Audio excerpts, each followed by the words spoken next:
To find nav area, so go to ADP volume 1345 digital radio signals, then go here at this icon nav area meta-area.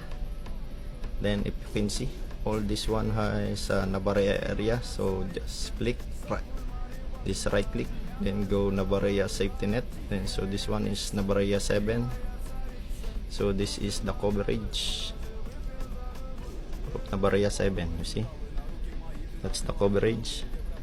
Then the other way, you can go to the reference, then go to maritime safety information, then go to nav areas.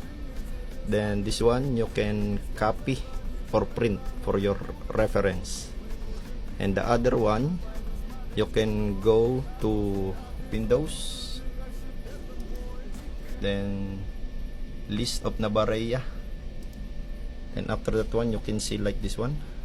Then if you will click, for example this one, nav area 2, so you see there already. If you can click nav area 3, it's there.